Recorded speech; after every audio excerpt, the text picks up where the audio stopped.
കഴിഞ്ഞ ദിവസം ഉത്തരാഖണ്ഡിലെ ഹൽദ്വാനിയിലെ കോൺഗ്രസ് പാർട്ടിയുടെ വൻ പ്രവർത്തക സമ്മേളനത്തെ അഭിസംബോധന ചെയ്തുകൊണ്ട് പാർട്ടിയുടെ ദേശീയ അധ്യക്ഷൻ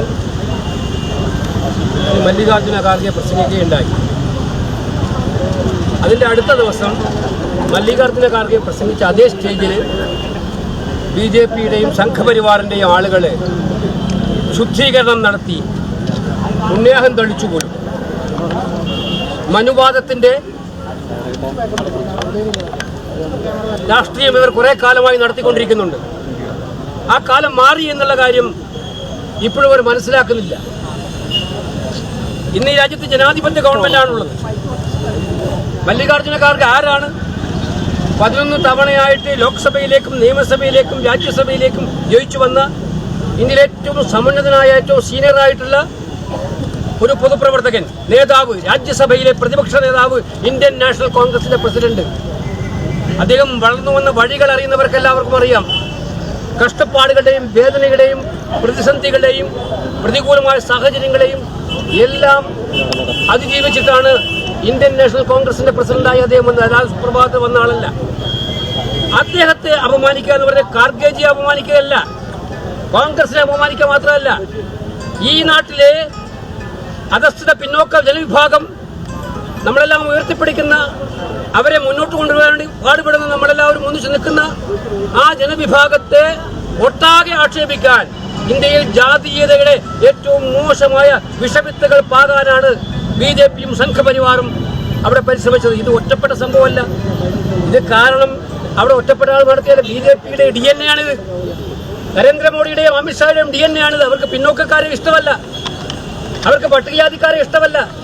ജാതിയുടെയും മതത്തിന്റെയും പേരിൽ ആളുകളെ ഭിന്നിപ്പിച്ച് നിർത്തി സവർണ മേധാവിത്വത്തിന്റെ ഏറ്റവും മേൽക്കോയ്മ നടപ്പിലാക്കി RSS നടപ്പിലാക്കലാണ് അവരുടെ ലക്ഷ്യം.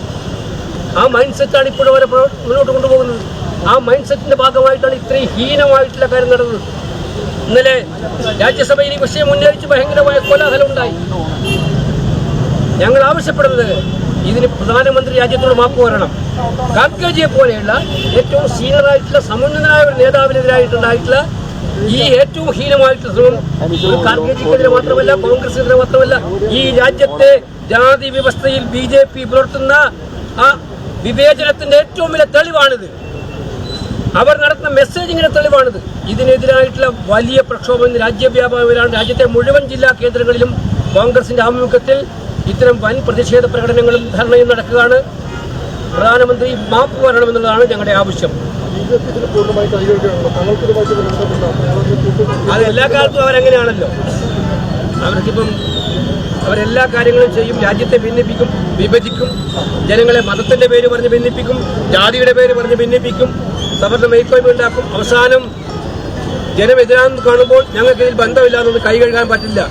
അവിടെ പോലീസ് കേസെടുക്കാം. കേസെടുത്താൽ അറിയാം, അവരുടെ രാഷ്ട്രീയ ചരിത്രം അറിയാം, ആരാണ് അതിൽ പങ്കെടുത്തതെന്ന് എല്ലാവർക്കും അറിയാം. ഉത്തരാഖണ്ഡിലെ എല്ലാ ജനങ്ങൾക്കും അറിയാം. ഞങ്ങളുടെ പാർട്ടി ശക്തമായിട്ടുള്ള പോരാട്ടം നടത്തുന്നത് അവിടെ. മനസ്സിലാക്കേണ്ടത് സബ്കാ സാത്ത് സബ്കാ വികാസ്. ഇതാണല്ലോ മോഡി പറയുന്ന മുദ്രാവാക്യം. ഏത് സബ്കാ സാത്താണ്? ആ സബ്കാ സാത്തിൽ ഈ നാട്ടിലെ പിന്നോക്കക്കാരില്ലേ, ദളിത് വിഭാഗങ്ങളില്ലേ, രാഷ്ട്രീയത്തിലെ കഷ്ടപ്പാടുകൾ സഹിച്ച് ഏറ്റവും കൂടുതൽ ഉയർന്ന നിലയിലേക്ക് വന്ന മല്ലികാർജുന ഖാർഗെയോട് ഇതാണ് നിങ്ങളുടെ സമീപനമെങ്കിൽ സാധാരണക്കാരായ ദളിത് പിന്നോക്ക വിഭാഗങ്ങളോട് നിങ്ങളുടെ സമീപനം എന്തായിരിക്കും? അതാണ് ഈ രാജ്യം കണ്ടുകൊണ്ടിരിക്കുന്നത്. അതുകൊണ്ട് ഇതിനെതിരായിട്ടുള്ള ശക്തമായ പ്രതിഷേധമാണ് വരുന്നത്. പ്രധാനമന്ത്രി മാപ്പ് വരണം എന്നുള്ളതാണ് ഞങ്ങളുടെ ആവശ്യം. പ്രധാനമന്ത്രിയുടെ ആലിംഗന രാഷ്ട്രീയത്തിനെതിരെ രാഹുൽ ഗാന്ധി ഇന്നലെ ഒരു മെസ്സേജ് നൽകിയിരുന്നു ഒരു രചനാത്മക കോൺഗ്രസിന്റെ പരിപാടിയിൽ. അതിനെതിരെ BJP വലിയ വിമർശനം ഉയർത്തുന്നുണ്ട്. ഫിദൽ കാസ്ട്രോയെയും ഞാനിപ്പോൾ ഈ ഒരു അവസരത്തിൽ ഇത് മാത്രമേ പറയുന്നുള്ളൂ. ഇതാണ് ഇന്ന് ഞങ്ങൾ രാജ്യവ്യാപകമായി നടത്തുന്ന ഒരു പ്രക്ഷോഭത്തിന്റെ ഭാഗമായി ഇവിടെ മലപ്പുറത്തെ പ്രതിഷേധത്തിൽ ഞാൻ പങ്കെടുക്കുകയായിരുന്നു. മറ്റൊരു പരിപാടിക്ക് വേണ്ടി ഇവിടെ വരേണ്ടതുകൊണ്ട് ഇവിടെ നിന്ന് പങ്കെടുക്കുകയായിരുന്നു. ആ കാര്യങ്ങളൊക്കെ പൊതുവത്ത് പറയാം. കേന്ദ്ര സർക്കാർ അന്വേഷണം പ്രഖ്യാപിച്ചിട്ടുണ്ട് ഈ വിഷയത്തിൽ. അതിനെങ്ങനെയാണ് കേന്ദ്ര സർക്കാരിന്റെ അന്വേഷണം പ്രഖ്യാപിച്ചത്? ഇത് അന്വേഷണം പ്രഖ്യാപിക്കല്ല, മാപ്പ് വരണം. പ്രൈം മിനിസ്റ്റർ മാപ്പ് വരണം. അവരുടെ അന്വേഷണമൊക്കെ നമുക്കറിയാമല്ലോ. അവരുടെ അന്വേഷണത്തിന്റെ രീതിയാണ് ഉത്തരാഖണ്ഡ് പോലീസ് അന്വേഷിക്കുന്നത്. നീതി കിട്ടുമല്ലോ. അന്വേഷണം പോലീസൊന്നുമല്ല. ഇത് ചെയ്യാനുള്ള ധൈര്യം അവർക്ക് എങ്ങനെ ഉണ്ടായി? ഇത് ചെയ്യാനുള്ള ധൈര്യം ആരാ പകർന്നു കൊടുക്കുന്നത്? മോഡിയും ഷായും അവരാണ് പകർന്നു കൊടുക്കുന്നത്. ഇതിനെതിരായിട്ടുള്ള ശക്തമായ ജനവികാരം നാട്ടിൽ ഉയർത്തും, സംശയമാണ്.